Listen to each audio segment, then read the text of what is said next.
सर्वांना नमस्कार. मी आहे स्नेहा जाधव आणि तुमचं सर्वांचं स्वागत आहे माझ्या ब्लॉगमध्ये. तर आज आपण बघणार आहोत प्राचीन कोकण. तर हे एक कोकणात बनवलं गेलेलं आहे आणि खूपच मस्त आहे. तर आपण आतमध्ये जाऊन बघूया. इथं एंट्री फी पर पर्सन 50 आहे आणि जर तुम्हाला म्हणजे मोबाईलची शूटिंग बिटिंग करायचं असेल तर मग त्याचे एक्स्ट्रा 50. तर असं ते आहे. तर आता आधी तिकीट काढूया आणि मग तिकीट काढल्यानंतर मग आपण आत जाणार आहोत. आणि तुम्ही जर गणपतीपुळ्याला गेला तर प्राचीन कोकण बघायला नक्की जावा, तुम्हाला खूपच आवडेल. तर या ब्लॉगमध्ये सगळी कोकणातली माहिती आहे म्हणून हा ब्लॉग थोडा मोठा होणार आहे. तर पण हा व्हिडिओ पूर्ण शेवटपर्यंत म्हणजे बघा, खूपच मस्त आहे आणि तुम्हाला हा खूप नक्की आवडेल. मी ह्याचं लोकेशन आणि डिटेल्स डिस्क्रिप्शनमध्ये देते. रिसर्च सेंटर ही आमची संस्था आहे आणि या ठिकाणी आम्ही पर्यटनातून रोजगार निर्मिती हा विषय घेऊन येथे काम करत आहोत. इथे आम्ही नक्षत्र बाग तयार केली. प्रत्येकाच्या जन्म नक्षत्रानुसार एक वृक्ष आराध्य वृक्ष म्हणून मानला जातो आणि त्याची पूजा अर्चा केल्यास त्या व्यक्तीला धन, सौख्य आणि आरोग्य प्राप्त होते. प्रत्येकाच्या जन्म नक्षत्रानुसार इथे आम्ही बोर्ड लावलाय. तो बोर्ड तुम्ही एक्झिट करताना बघू शकता. तो कट्टा बांधलेला आहे, याला कोकणी भाषेमध्ये पार म्हणतात. हा पार सुमारे 400 वर्षापूर्वी बांधला. जेव्हा पार बांधला गेला तेव्हा इथे पिंपळाचे रोप लावण्यात आले होते. म्हणजे हा पिंपळ सुद्धा 400 वर्षापूर्वीचा जुना आहे. हा शिलालेख आहे. या शिलालेखावर लिहिलेली कविता कवी माधव यांनी 100 वर्षापूर्वी लिहिली. चिपळूण येथे झालेल्या पहिल्या कोकण मराठी साहित्य संमेलनामध्ये या कवितेला कोकणाची प्रातिनिधिक कविता म्हणून स्वीकारण्यात आली. कवितेमध्ये कवीने कोकणच्या निसर्ग सौंदर्याचे सुंदर वर्णन केले आहे. कवितेमध्ये नंदनवन हा शब्द आला आहे. नंदनवन या शब्दाचा अर्थ आहे स्वर्गातील इंद्राची बाग. ती जितकी सुंदर आहे तितकेच आपले कोकणही सुंदर आहे. हे गुहा काळाचे प्रतीक आहे. गुहेच्या अलीकडे आहे वर्तमान काळ आणि गुहेच्या पलीकडे आहे 500 वर्षापूर्वीचा भूतकाळ. इथून पुढे पाहणार आहोत की 500 वर्षापूर्वीची कोकणी माणसं कशी राहत होती, त्यांची समाज रचना, ग्रामरचना, खाद्य संस्कृती आणि परंपरा कशा होत्या. गुहेतून येताना वाकून या. खाना दिसली का माणसं?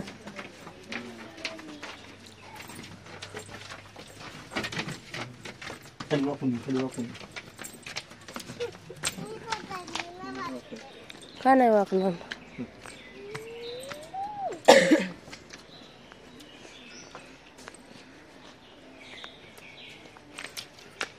हे कोकमचं झाड आहे. याला जी फळे येतात यापासून कोकम सरबत आणि कोकम आगळ तयार केले जाते. त्याच्या बियांपासून तेल तयार केले जाते. तसेच त्याचा उपयोग कैलास जीवन क्रीम मध्ये केला जातो आणि त्याच्या फळाच्या सालीपासून आमसूल तयार केले जाते. भगवान परशुराम आहे. आपल्या पुराणामध्ये असा उल्लेख केलेला आहे की हजारो वर्षापूर्वी भगवान परशुराम होऊन गेले. त्यांनी संपूर्ण पृथ्वी जिंकून घेतली आणि जिंकून घेतलेली सर्व पृथ्वी त्यांनी दान केली. दान केलेली कोणतीही गोष्ट आपण स्वतःसाठी वापरत नाही, परंतु त्यांना राहण्यासाठी भूमी आवश्यक होती. आपण ज्या ठिकाणी उभे आहोत त्या ठिकाणी हजारो वर्षापूर्वी समुद्र होता. त्याच्याशी त्यांनी युद्ध केले आणि त्याला 40 ते 50 किलोमीटर पाठीमागे ढकलले आणि या सुंदर कोकण प्रदेशाची निर्मिती केली. म्हणून या कोकण प्रदेशाला परशुराम भूमी असे म्हणतात.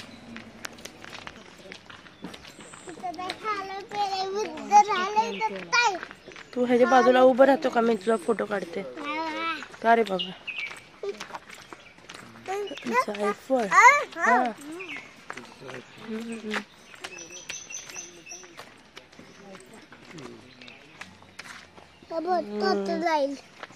कोकडेल कुठे? हा, कोकडेल नाहीये.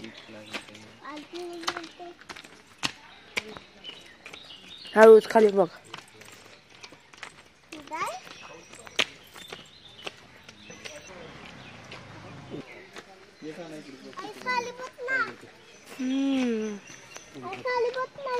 हा, माणूस आहे ना.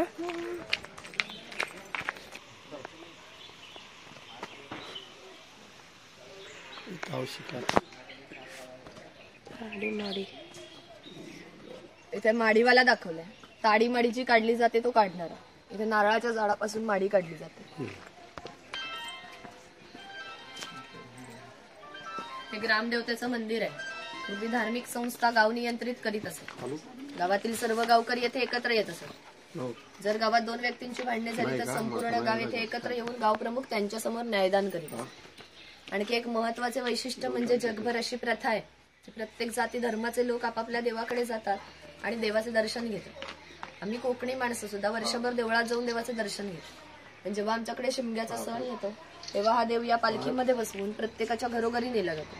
म्हणजे कोकणी माणूस आणि देव यांचं नातं इतक्या जवळच आहे की आमचं एकमेकांकडे येणं जाणं असतं. त्या देवीचं नाव वाघजाई आहे. आम्ही हे नाव जाणीवपूर्वक ठेवले कारण असं म्हणतात की ज्या निसर्गामध्ये वाघ आहे तो निसर्ग समृद्ध असतो. 500 वर्षापूर्वीचा निसर्ग सुद्धा असाच समृद्ध होता. त्याला आमच्या भावविश्वामध्ये दैवत्वाचं स्थान. आम्ही कोकणी माणसं वड, पिंपळ, नाग, साप यांची पूजा करतो. म्हणजे आम्ही निसर्गपूजक माणसं आहोत. म्हणून आमच्या देवीचं नाव सुद्धा प्रत्यक्ष निसर्गाशी संबंधित असंच ठेवलं आहे वाघजाई. इथे काही पारंपरिक वाद्य आहेत. लाकडी ढोल आहे, मातीचे ताशे आहेत. ताशांचा खालील भाग मातीपासून बनवलाय. ताशे 110 वर्षापूर्वीचे जुने आहे. वाजवणारे कसबी असतील तर यांचा आवाज 1 ते 2 किलोमीटर पर्यंत जात असे. पूर्वी याचा वापर धार्मिक कार्यात तसेच संदेश वहनासाठी केला जात असे. हा देव त्यांच्यावर नियंत्रण ठेवतो म्हणून शिमग्याच्या वेळेला याला गाऱ्हाणे घातले जाते. तसेच पशुबळी सुद्धा दिले जाते. आणि हे वीरगळ आहे. वीरप्राप्ती लोकांचे प्रतीक चिन्ह मानलं जातं.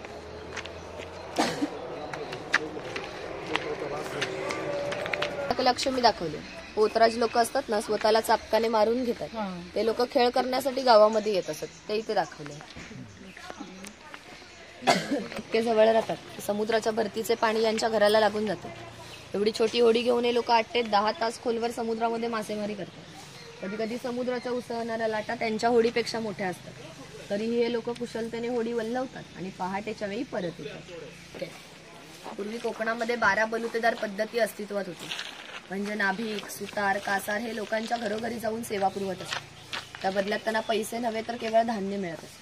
म्हणजे एका नाभिकाला एका कुटुंबातील पुरुषाचे घरी जाऊन केस आणि दाढी करण्याचे वर्षभरासाठी 4 पायली म्हणजे आताचे 8 किलो धान्य मिळत असत. आणि एवढ्या अल्प मोबदल्यामध्ये हे लोक समाजाची सेवा करत असतात. आमच्या नाभिकाविषयी आणखी थोडं मजेशीर वर्णन आमच्या लोकसाहित्यामध्ये आढळते.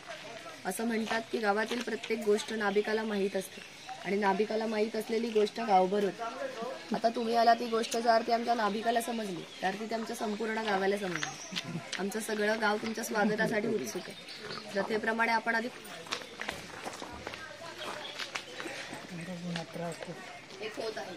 राजाचा गावातील थेट प्रतिनिधी म्हणजे खोत. धार्मिक आणि राजकीय बाबतीत पहिला मान खोतांचा असेल. खोत गावचे प्रमुख असेल.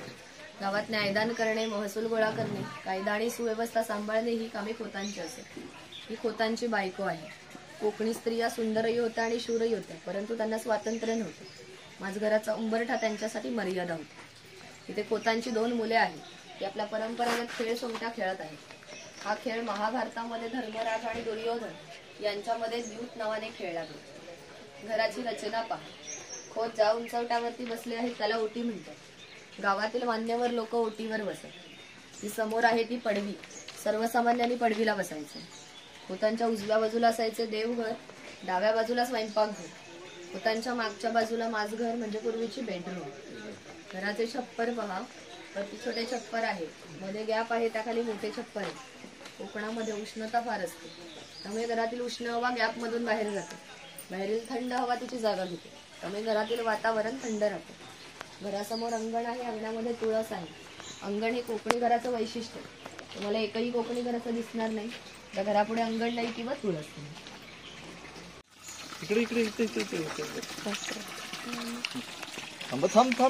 तरी आहे. पूर्वी त्याचं घर जसं असायचं अगदी तसं घर आम्ही इथे उभारले. ही समोर जी चूल दिसते हिला पिरसा म्हणतात. ही सतत पेट्टी ठेवली जायची कारण पूर्वी लायटर किंवा माचीस नव्हतं. ही खोईनी याचा वापर मासे पकडण्यासाठी केला जायचा. हिला वरती वेलीने बांधून पाण्यात ठेवली जाते. हिची अंतर्गत रचना अशी आहे की एकदा आत गेलेला मासा पुन्हा बाहेर पडू शकत नाही. इथे शेणाने सारवलेली टोपली तिला कणगी म्हणतात. तिचा वापर धान्य साठवण्यासाठी केला जातो. ही शेतकऱ्याची बायको आहे. ही शेतकऱ्याची मुलगी आहे.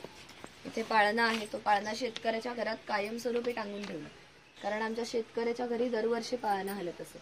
प्रत्येक शेतकऱ्याला 8 ते 10 मुले असत। थोडक्यातच पूर्वीच्या काळी एकत्र कुटुंब पद्धती अस्तित्वात होती।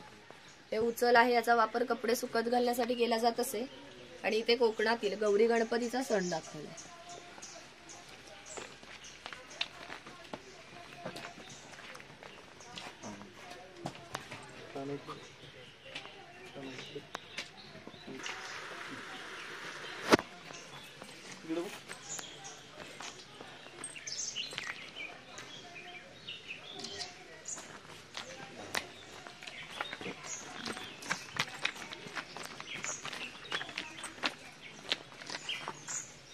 हा कुंभार आहे। गावातील मातीशी संबंधित सर्व कामे कुंभार करीत असे। म्हणजे गणपतीचे दिवस आले की लाल मातीचे गणपती तयार करणे, उन्हाळा आला की मातीची मडकी तयार करणे, दिवाळीच्या वेळेला पणत्या तयार करून प्रत्येकाच्या घरोघरी नेऊन पोचवण्याचे काम कुंभार करीत असे। एखाद्याचं घर बांधायचं असेल तर त्याच्या घरी जाऊन कौले तयार करून देत असे। हे सफेद रंगाचे मडके दिसते हे माडी काढायचे मडके। कोकणामध्ये नारळाची झाडे भरपूर प्रमाणात आहेत। त्यांना नारळ येण्यापूर्वी पोई येते, त्या पोईला आडवा काप दिला जातो। बाजूने विशिष्ट प्रकारचा झाडपाला लावला जातो। तो पाला आतील माडी शोषून घेतो आणि थेंब थेंब गळणारी माडी मडके वरचेवर लावून त्यामध्ये साठवली जाते। काळाच्या ओघात 12 बलुतेदारांचे व्यवसाय नष्ट होत चालले, परंतु माडी काढण्याचा व्यवसाय अजूनही व्यवस्थित चालू आहे। गावातील महिलांना तसेच विविध देवतांना लागणारे दागिने बनवून देण्याचे काम सोनार करीत असे। याच्या अप्रतिम कलाकुसरीमुळे याच्या दागिन्यांना जगभर मागणी होती। शिमगा, नवरात्र आणि अन्य वेळेला ग्रामदेवतेला दागिने घालण्याचा मान हा सोनाराचा असे। दाभोळ या कोकणातील बंदरांना 5000 वर्षापूर्वीचा इतिहास आहे। या बंदरांमधूनच भारतीय व्यापाऱ्यांनी पूर्ण जगाशी व्यापार केला। इथून निर्यात होणाऱ्या वस्तूंमध्ये हस्तकौशल्याच्या वस्तू, कलम, कापड, हस्तिदंती वस्तू, शंख, शिंपले इत्यादी वस्तूंची निर्यात वाणी करत असे। त्या बदल्यात संपूर्ण जगभरातून भारतामध्ये सोने येत असे। म्हणजे भारताने जे सुवर्णयुग अनुभवले त्याची प्रवेशद्वारे ही कोकणची बंदरे होती। सुताराचे खरे काम आहे शेतकऱ्याला लागणारी लाकडी अवजारे बनवून देणे। हा सावंतवाडीचा सुतार आहे। सावंतवाडीतील लोकांचे लाकडावरील कोरीव काम जगप्रसिद्ध आहे। त्यांच्या काही हस्तकौशल्याच्या वस्तू तुम्हाला आमच्या हस्तकला विक्री केंद्रामध्ये पाहायला मिळतील। इथं दरवेश दाखवलाय अस्वलाचा खेळ करणारा आणि गारुडी दाखवलाय सापाचा खेळ करणारा।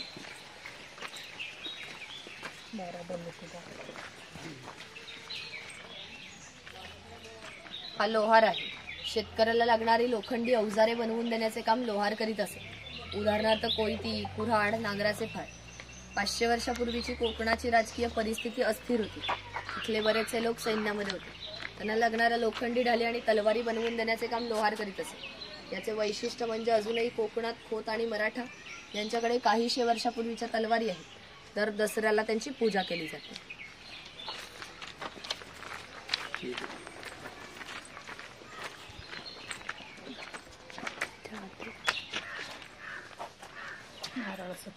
हा तेली आहे। पूर्वी कोकणी माणसं आपल्या जेवणामध्ये खोबरेल तेलाचा वापर जास्त प्रमाणात करीत असत। शेतकरी आपल्या बागेतील खोबरे स्वतः तेल्याकडे घेऊन जात असे। तेली त्याच्या देखत त्याला तेल पाडून देत असे। हा तेलाचा घाणा आहे। याला खुंट म्हणतात। याच्यामध्ये सुके खोबरे घातले जाते। उभे लाकूड दिसल्याला लाट म्हणतात। या लाटेला आडवे लाकूड अशा तऱ्हेने बांधले जाते जेणेकरून ही लाट उभी राहते। इथे जोखडाला बैल बांधला जातो आणि आडव्या लाकडावर दगड ठेवून तेली स्वतः यावर बसतो आणि हे सर्व वजन घेऊन बैल गोल फिरवला जातो। त्यामुळे आतील खोबरे रगडून त्याचे तेल निघते। हे जर तेल भरून काढायचे असेल तर हे सर्व बाजूला करून आतील तेल हाताने भरून काढले जाते। पुन्हा नवीन तेल पाडायचे असेल तर सर्व क्रमवार जोडून नवीन तेल पाडले जाते। म्हणजे पूर्वी तेलाला पसा ते 1.5 पसा तेल काढण्यासाठी 1 ते 1.5 तास मेहनत घ्यावी लागत असे। बुरुड आहे। बांबूच्या वस्तू बनवून देण्याचे काम बुरुड करीत असे। हे सूप आहे। ही फुलांची परडी आहे। ही रोवळी आहे। रोवळीचा वापर धान्य धुण्यासाठी तसेच आजही धार्मिक कार्यात केला जातो। जेव्हा आमच्याकडे शुभकार्य असते तेव्हा घरातील कुमारिका किंवा सौभाग्यवती स्त्रिया रोवळीमध्ये दिवा ठेवून हातात घेऊन उभ्या असतात। जर शुभकार्य पार पडण्यापूर्वी दिवा विझला तर कार्य अशुभ मानले जाते। अजूनही आमच्या चाकरमान्यांचे मुंबईला लग्न असेल तर रोवळी गावावरून मुंबईला पाठवली जाते, कारण मुंबईमध्ये सर्व वस्तू मिळतात पण रोवळी मिळत नाही। हे स्वयंपाकघर आहे।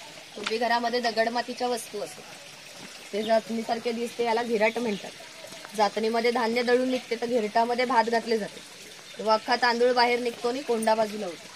हे मोदक पात्र आहे, म्हणजे पूर्वीचा कोकणी कुकर। याच्यामध्ये खाली पाणी घातले जाते. चाळणीवर केळीचे पान ठेवून यावर मोदक ठेवले जातात आणि झाकण ठेवून मोदक पात्र चुलीवर ठेवले जाते. त्यामुळे आतील मोदक शिजून निघतात. हे पुरण यंत्र आहे. याच्यामध्ये शिजवलेली डाळ घातली जाते आणि रॉड दोन्ही बाजूने उलट सुलट फिरवले जाते. त्यामुळे आतील डाळ वाटून निघते आणि त्याच्या गोड पुरणपोळ्या बनवल्या जातात. हे शेवया काढायचं लाकडी यंत्र आहे. हे शेवया काढायचे लोखंडी यंत्र आहे. इथे शेवयाचा लाकडी पाट आहे. चहाची किटली आहे. त्याच्या बाजूला टिफिन बॉक्स आहे. वरती पाण्याचा तांब्या, खाली 3 डबे आहेत. बाजूला 2 चमचे आहेत. टिफिन बॉक्स दोन्ही बाजूने लॉक केलेला आहे. इथे लाकडी चमचे आहेत आणि ही दगडी उखळ आहे. यामध्ये पूर्वी भाताचे पोहे मुसळाच्या सहाय्याने काढले जात असत. यावरून तुमच्या लक्षात येईल की पूर्वीचे जीवन हे किती कष्टमय होते आणि हजारो वर्षे ते याच पद्धतीने जगले गेले.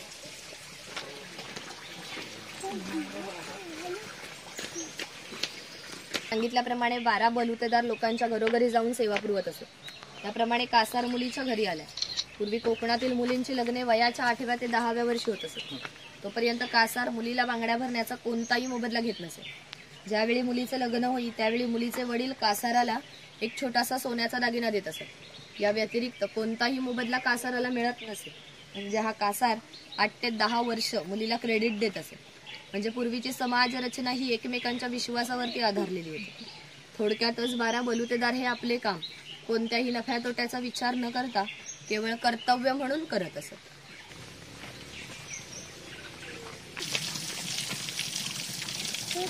हा बघ ना, आणि तुझ्यासारखा एक खाना पाणवठा आहे. पूर्वी प्रत्येक गावात भरपूर मोठे जंगल होते. त्यामुळे गावात पाणी मोठ्या प्रमाणात उपलब्ध असे. ज्या ठिकाणी गावात उंचावर बारमाही पाणी वाहत असे ते धरण बांधून प्रत्येकाच्या घरोघरी पाणी पाटाने नेले जात असे. या पाण्यावर आमच्या नारळी पोकळीच्या बागाने उन्हाळी भातशेती होत असते. उन्हाळी भातशेतीला पाणी भरपूर लागते. तेवढे पाणी प्रत्येक गावात उपलब्ध असते. वरती खवले मंजर दाखवले. हा चर्मकार आहे. चांबड्याच्या वस्तू बनवून देण्याचे काम चर्मकार करीत असे. याच्या जोडीला मी आणखी एक प्रसंग सांगते जो 500 वर्षापूर्वी घडला. इथून 80 किलोमीटर अंतरावर मार्लेश्वर नावाचे देवस्थान. एका पर्वतामध्ये एक गुहा आहे. गुहेमध्ये शंकराची पिंडी आहे. आणखी एक वैशिष्ट्य म्हणजे गुहेमध्ये अजूनही जिवंत साप आहे. पूर्वी मार्लेश्वर देव एका गावामध्ये राहत होते. तेथील लोक वाईट मार्गाने वागू लागले. त्यामुळे शंकरांचे पावित्र्य कमी होऊ लागले. शंकरांना ते मान्य होणे शक्य नव्हते म्हणून त्यांनी गाव सोडून जाण्याचा निर्णय घेतला. मकर संक्रांतीच्या आदल्या रात्री ते गावाबाहेर पडले. गावाबाहेर चर्मकाराचे घर होते. चर्मकार गरीब होता परंतु श्रद्धाळू आणि नीतिवान होता. शंकरांनी कोणत्याही जातीपातीचा विचार न करता चर्मकाराला मशाल दाखवण्यासाठी विनंती केली. चर्मकाराने सुद्धा अतिथी देवो भव समजून मशाल दाखवण्यास सुरुवात केली.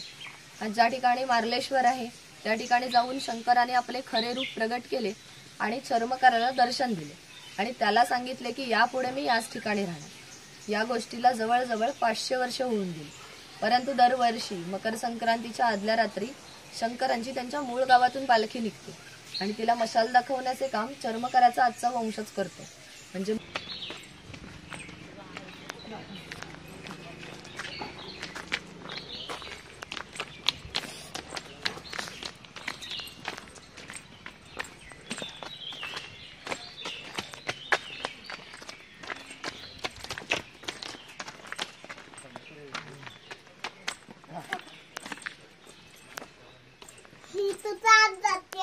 बघ ना आत काय. ओम नमः शिवाय.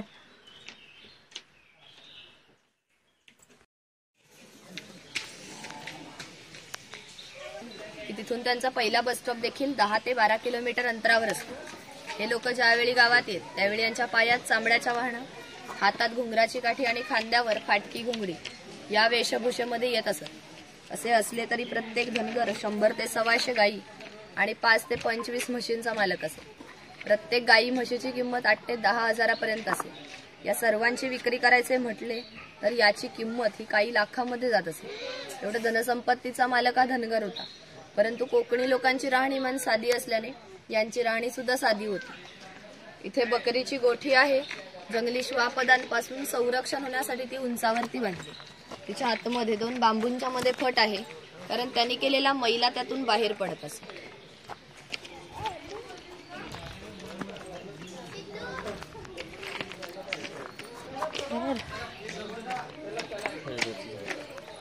म्हणजे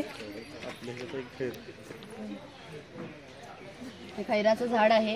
याच्यातील लाल रंगाच्या खोडापासून कात तयार केला जातो. पानामध्ये घालतात ना लाल रंगाचा कात, पुढे कातबट्टी दाखवली. त्यामध्ये पाण्यासोबत उकळवले जातात. जो लाल रंगाचा पाक तयार होतो तो 5व्या मडक्यामध्ये पुन्हा विशिष्ट तापमानामध्ये उकळवला जातो. तो पाक सावलीमध्ये सुकत घालून त्याच्या छोट्या वड्या पडल्या जातात. कात तयार होण्याच्या प्रक्रियेला 3 ते 4 महिने लागतात. मीरा मीरा मीरा मीरा. तर हे मिऱ्याचं झाड आहे, खूप मोठं आहे आणि त्याला बारीक बारीक तुम्ही म्हणजे ही बघू शकता, बारीक काळं मिरं आहे. आधी ते हिरवं असतं आणि नंतर ते काळं होतं. तर आता थोडं वर जाऊन फक्त तुम्हाला पूर्ण व्ह्यू दाखवणार आहे. थोडं डेंजर आहे चालायचं, पण ठीक आहे.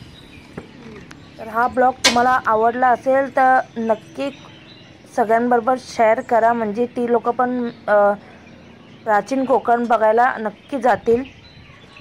आणि चॅनलला सबस्क्राईब करा आणि व्हिडिओला लाईक करा. धन्यवाद. तर आता थोडंसं फोटोशूट होणार आहे आणि मग त्यानंतर मग आम्ही जाणार आहोत बाहेर.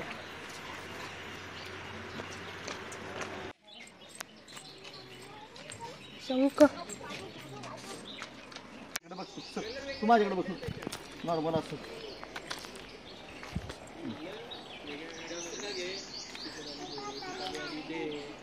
पाटाने नको खिचत नसते. हा बस. नाही आता त्या गुडघे वाटते खूप.